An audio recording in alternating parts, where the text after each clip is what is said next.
आप लोगों ने स्टॉक मार्केट में मैक्सिमम ट्रेडर कम्युनिटी को कैंडल स्टिक चार्ट यूज करते हुए देखा होगा।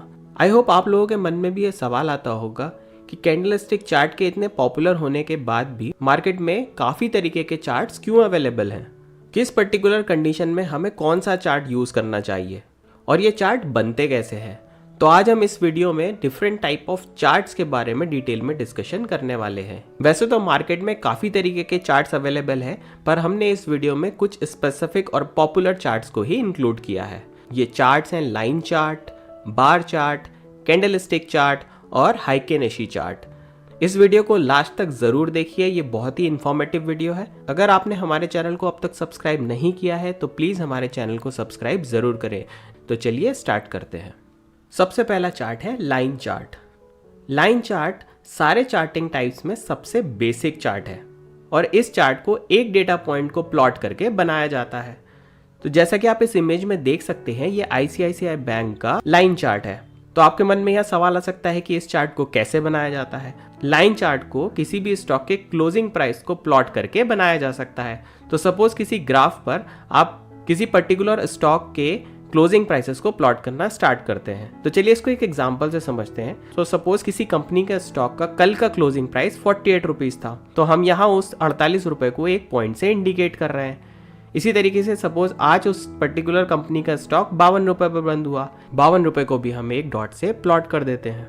उसके नेक्स्ट डे स्टॉक 50 रुपये पर बंद हुआ, सिमिलरली 50 रुपये को भी हम एक डॉट से इंडिकेट कर देते हैं। इसी तरीके से नेक्स्ट डे स्टॉक 53 रुपये पर बंद हुआ और उसके अगले दिन स्टॉक 51 रुपये पर बंद हुआ। तो इस तरीके से आप देख सकते हैं कि हमने एक ग्राफ पर 5 डॉट्स को प्लॉट कर दिया है। अगर हम इन सारे क्लोजिंग प्राइसेस को एक लाइन से मिलाना शुरू करें तो कुछ इस तरीके का एक लाइन चार्ट प्रिपेयर हो जाता है। तो इस तरीके से स्टॉक मार्केट में क्लोजिंग प्राइसेस को प्लॉट करके एक लाइन चार्ट क्रिएट किया जाता है। लाइन चार्ट्स को हम वेरियस टाइम फ्रेम्स पर भी प्लॉट कर सकते हैं। ये टाइम फ्रेम्स हो सकते हैं मंथली, वीकली, डेली, आर्ली और इवन मिनट्स पे भी आप लाइन चार्ट को प्लॉट कर सकते हैं। तो आजकल मार्केट में सारे टूल्स अवेलेबल हैं। आप टूल्स को यूज करके डायरेक्टली किसी भी स्टॉक का किसी भी टाइम फ्रेम के लिए लाइन चार्ट ड्रॉ कर सकते हैं। लाइन चार्ट के एडवांटेजेस क्या क्या है?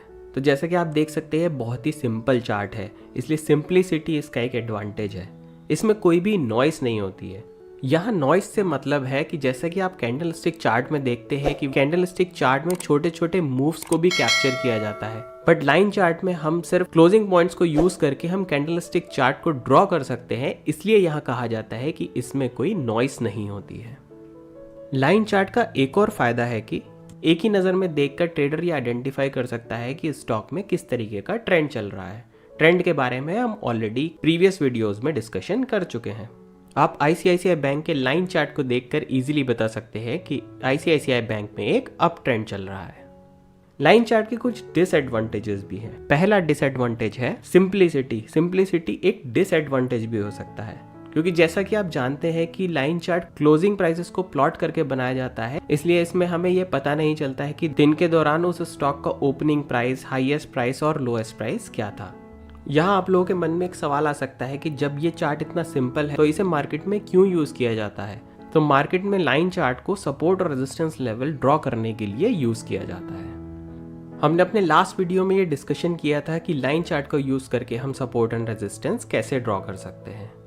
नेक्स्ट चार्ट है बार चार्ट। बार चार्ट का नाम सुनते ही आई होप आपको इस तरीके की इमेज ध्यान आई होगी, बट स्टॉक मार्केट में बार चार्ट इस तरीके से नहीं, बार चार्ट को एक डिफरेंट तरीके से ड्रॉ किया जाता है। तो जैसा कि आप इस इमेज में देख सकते हैं, स्टॉक मार्केट में बार चार्ट कुछ इस तरीके का नजर आता है।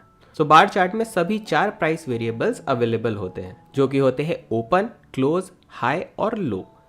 तो जैसा कि आप इस इमेज में देख सकते हैं, इसमें सभी प्राइस वेरिएबल्स अवेलेबल है। सो बार चार्ट 3 तरीके की लाइन से मिलकर बना होता है। सबसे पहली लाइन है सेंट्रल लाइन। तो अगर हम डेली टाइम फ्रेम की बात करें तो जो सेंट्रल लाइन का टॉप पॉइंट है वो उस दिन के हाईएस्ट प्राइस को इंडिकेट करता है, और जो इस सेंट्रल लाइन का लोएस्ट पॉइंट है तो वो उस स्टॉक के दिन के लोएस्ट प्राइस को इंडिकेट करता है। अगर हम बियरिश और बुलिश दोनों बार चार्ट की बात करें तो दोनों बार चार्ट में जो लेफ्ट टिक है या लेफ्ट मार्क है वो हमेशा ओपन प्राइस को इंडिकेट करता है। वहीं दूसरी तरफ बेयरिश और बुलिश बार चार्ट में जो राइट मार्क और राइट टिक है वो हमेशा क्लोजिंग प्राइस को इंडिकेट करता है।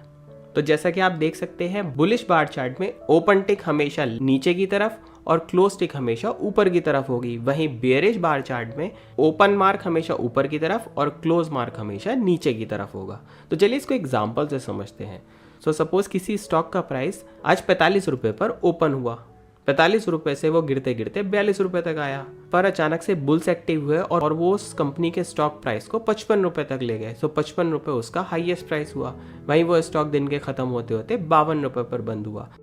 तो जैसा कि आपको समझ आया होगा कि पूरे दिन के सेशन में क्लोजिंग प्राइस ओपनिंग प्राइस से ज़्यादा है, तो इस तरीके से मार्केट में एक बुलिश बार क्रिएट होती है। अगर हम बेयरिश बार को एक एग्जांपल से समझें तो सपोज किसी कंपनी का स्टॉक 45 रुपये पर ओपन हुआ और उस स्टॉक का प्राइस बढ़ते बढ़ते 48 रुपये तक गया। 48 रुपये पर अचानक से बेयर्स एक्टिव हुए और वो उस प्राइस को गिराते गिराते 40 रुपये तक ले आए। तो 40 रुपये उसका लोएस्ट प्राइस बना और दिन के खत्म होते होते वो स्टॉक 42 रुपये पर बंद हुआ। तो इस तरीके से हमारी एक बेयरिश बार बनती है।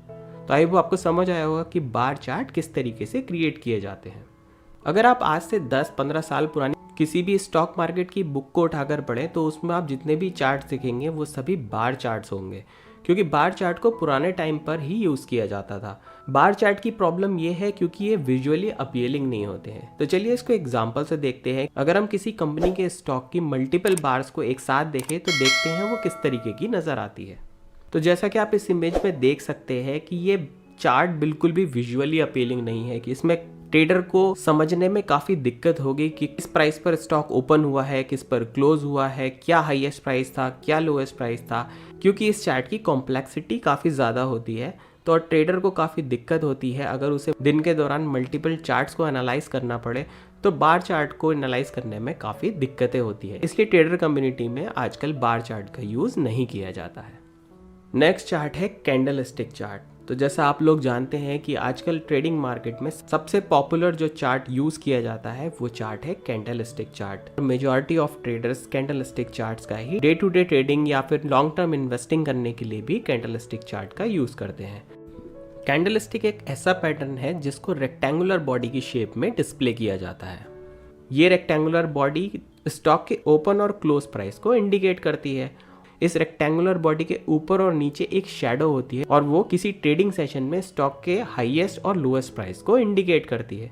कैंडल स्टिक बेसिकली 2 कलर की होती है, या तो आप मार्केट में इसको ग्रीन और रेड की फॉर्म में देख सकते हैं या कुछ ट्रेडर इसको व्हाइट और ब्लैक की फॉर्म में भी यूज करते हैं। तो जैसा कि आप इस इमेज में देख सकते हैं ये कैंडल स्टिक का फॉर्मेट है। कैंडल स्टिक में जो रेक्टेंगुलर बॉडी है वो उसके ओपनिंग और क्लोजिंग प्राइस को इंडिकेट कर रही है, वहीं उसकी जो शैडो और इसे हम कभी कभी विक भी बोलते हैं, ट्रेडिंग सेशन के दौरान स्टॉक में बने हाईएस्ट और लोएस्ट प्राइस को इंडिकेट करती है। हमने अपने प्रीवियस वीडियो में कैंडल स्टिक के बारे में डिटेल में डिस्कशन किया है। अगर आपने अब तक वो वीडियो नहीं देखा है तो आप उस वीडियो का लिंक राइट कॉर्नर में देख सकते हैं। उस वीडियो पर जाकर आप सीख सकते हैं कि कैंडल स्टिक क्या होती है, उसकी हिस्ट्री क्या है और कैंडल स्टिक्स कैसे क्रिएट की जाती है उसके बारे में हमने डिटेल में डिस्कशन किया है। तो जैसा कि आप इस इमेज में देख सकते हैं ये कैंडल स्टिक चार्ट का फॉर्मेट है। करंट इंडियन स्टॉक मार्केट में कैंडल स्टिक चार्ट का यूज करके ही ट्रेडर्स और इन्वेस्टर ट्रेडिंग और इन्वेस्टिंग करते हैं। नेक्स्ट कैंडल स्टिक चार्ट है हाइकेनाशी चार्ट। हाइकेनाशी चार्ट को हम एक इम्प्रूव्ड कैंडल स्टिक चार्ट भी कह सकते हैं।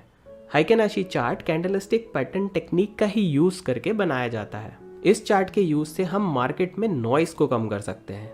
Heikin Ashi chart typical candlestick chart से बेटर ट्रेंड डायरेक्शन को हाईलाइट करता है। तो जैसा कि आप इस इमेज में देख सकते हैं ये हिंदुस्तान एरोनॉटिक्स का हाइकेनाशी चार्ट है। हाइकेनाशी चार्ट को यूज करके आपको सिंपली पता चल सकता है कि मार्केट में किस तरीके का ट्रेंड चल रहा है। तो जैसे कि आप इस इमेज में देख सकते हैं हिंदुस्तान एरोनॉटिक्स में सितंबर मंथ में एक डाउन ट्रेंड चल रहा था, फिर अक्टूबर मिड में एक अप ट्रेंड आया, बट नवंबर के स्टार्ट होते ही फिर एक डाउन ट्रेंड आया और उसके बाद एक अप ट्रेंड और नवंबर एंड में वापस एक अप ट्रेंड आया था। तो आपको यहाँ क्लियरली समझ आ रहा होगा कि हाइकेनाशी चार्ट को देखकर आप ट्रेंड को आइडेंटिफाई कर सकते हैं कि मार्केट में किस तरीके का ट्रेंड चल रहा है। Heikin Ashi candlestick chart typical candlestick chart की तरह ही 4 डिफरेंट प्राइस लेवल्स को बताता है, जो कि होते हैं lowest point, highest point, open और क्लोज प्राइसेस। हाइकेनाशी चार्ट को यूज करके ट्रेडर एक बेटर इन्फॉर्म डिसीजन ले सकता है कि उसे किस पॉइंट पर ट्रेड लेना चाहिए और किस पॉइंट पर ट्रेड से बाहर हो जाना चाहिए। यहाँ आपके मन में एक सवाल आ सकता है कि हाइकेनाशी चार्ट कैंडलस्टिक चार्ट से कैसे इम्प्रूव चार्ट है, तो इसका आंसर है कि इसमें नॉइस कम होती है। यहाँ नॉइस का क्या मतलब है, तो जैसा कि आप जानते होंगे कि कैंडलस्टिक चार्ट में डेली बेसिस पे कभी रेड, कभी ग्रीन, कभी रेड, इस तरीके से डिफरेंट कैंडल्स बनती हैं। बट अगर आप हाइकेनाशी कैंडलस्टिक चार्ट पर ध्यान दें तो यहाँ पर लगातार या तो ग्रीन कैंडल्स बन रही हैं या लगातार रेड कैंडल्स बन रही हैं। इसका रीज़न ये है कि हाइकेनाशी कैंडलस्टिक चार्ट बेसिकली एक ट्रेंड डायरेक्शन को इंडिकेट करता है। हाइकेनाशी कैंडलस्टिक चार्ट को यूज करके कोई भी ट्रेडर ये आसानी से पता कर सकता है कि किसी पर्टिकुलर स्टॉक में किस तरीके का ट्रेंड चल रहा है, और हाइकेनाशी चार्ट ये भी सिग्नल देता है कि कब ट्रेंड चेंज होने वाला है। इसलिए हाइकेनाशी चार्ट को इम्प्रूव कैंडलस्टिक चार्ट कहा जाता है। हाइकेनाशी चार्ट तो किसी भी स्टॉक के प्राइस मूवमेंट के एवरेजेस को यूज करके बनाए जाते हैं। हाइकेनाशी चार्ट में ओपन प्राइस को कैलकुलेट करने के लिए ये फॉर्मूला यूज किया जाता है। प्रीवियस कैंडल का जो ओपनिंग प्राइस है उसको प्रीवियस कैंडल के क्लोजिंग प्राइस में जोड़ करके उसको 2 से डिवाइड किया जाता है। तो इस तरीके से opening price, closing price, highest price और लोएस्ट प्राइस को कैलकुलेट किया जाता है। बट हमें इस कैलकुलेशन में डिटेल में जाने की ज़रूरत नहीं है, क्योंकि मार्केट में आपके पास टूल्स अवेलेबल हैं। अगर आप उसमें हाइकेनाशी चार्ट को ओपन करते हैं तो डायरेक्टली हाइकेनाशी चार्ट ओपन हो जाता है। तो हमें अब इतना डिटेल में कैलकुलेशन करने की ज़रूरत नहीं है। हाँ, अगर आप इस चीज़ को पढ़ना चाहते हैं, समझना चाहते हैं, तो आप इसको अप्लाई करके आप ओपन, क्लोज, हाई और लोएस्ट प्राइसेस को कैलकुलेट कर सकते हैं। तो चलिए अब समझते हैं हाइकेनाशी चार्ट को यूज़ करके ट्रेड कैसे लिए जा सकते हैं। तो जैसा कि आप इस इमेज में देख सकते हैं कि यहाँ पर एक लॉन्ग बॉडीड ग्रीन कैंडल है और उसके ऊपर एक अपर विक है, पर इस कैंडल की कोई भी लोअर विक नहीं है। ये कैंडल बताती है कि मार्केट में एक स्ट्रांग अप ट्रेंड चल रहा है। तो यहाँ ट्रेडर को अपनी पोजीशंस को होल्ड करके रखना चाहिए ताकि उस अप ट्रेंड में वो मैक्सिमम गेन्स को ले सके। दूसरी इमेज में आप देख सकते हैं कि मार्केट में एक अप ट्रेंड चल रहा था। अप ट्रेंड के केस में कोई भी लोअर विक नहीं थी, बट अप ट्रेंड के एंड में एक ऐसी कैंडल बनी है जिसमें एक लोअर विक नजर आ रही है। इस लोअर विक के आ जाने से हाइकेनाशी कैंडल ये सिग्नल देता है कि मार्केट में बुलिश मोमेंटम कम हो रहा है और मार्केट का ट्रेंड चेंज हो सकता है। ट्रेडर्स को इस पर्टिकुलर कैंडल को एक सिग्नल की तरह देखना चाहिए और उनकी जो एग्जिस्टिंग लॉन्ग पोजीशंस है और उससे बाहर निकलने के बारे में सोचना चाहिए। तो जैसा कि आप नेक्स्ट इमेज में देख सकते हैं, यहाँ एक लॉन्ग बॉडीड रेड कैंडल है जिसकी अपर विक नहीं है। ये कैंडल मार्केट में एक स्ट्रॉन्ग डाउन ट्रेंड को इंडिकेट करती है कि मार्केट में लगातार एक डाउन ट्रेंड चल रहा है। तो यहाँ ट्रेडर्स को बेयरिश ट्रेंड में मैक्सिमम गेंस लेने के लिए अपनी शॉर्ट पोजीशंस को होल्ड करके रखना चाहिए। नेक्स्ट इमेज में आप देख सकते हैं कि मार्केट में एक डाउन ट्रेंड चल रहा था, बट डाउन ट्रेंड के लास्ट में एक ऐसी कैंडल बनी है जिसमें एक लॉन्ग अपर विक नजर आती है। हाइकेनाशी चार्ट में एक ऐसी कैंडल जिसमें एक अपर विक बन जाए तो ये सिग्नल देता है कि अब डाउन ट्रेंड का मोमेंटम कम हो रहा है और यहाँ से एक ट्रेंड रिवर्सल हो सकता है। तो ट्रेडर्स को इस कैंडल को एक सिग्नल की तरह लेना चाहिए कि अगर उनके पास कोई भी शॉर्टिंग पोजीशंस हैं तो उन पोजीशन से बाहर आने के बारे में सोचना चाहिए। तो आई होप आपको आज का वीडियो बहुत पसंद आया होगा। आपने मार्केट के कुछ डिफरेंट चार्ट्स के बारे में डिटेल में समझा होगा। अगर आपको यह वीडियो पसंद आया तो प्लीज़ इस वीडियो को लाइक ज़रूर करें और हमारे चैनल को सब्सक्राइब ज़रूर करें। अगर आपकी कोई भी क्वेरी है या आप इस वीडियो पर फीडबैक देना चाहते हैं तो प्लीज़ हमें कमेंट सेक्शन में ज़रूर लिखें।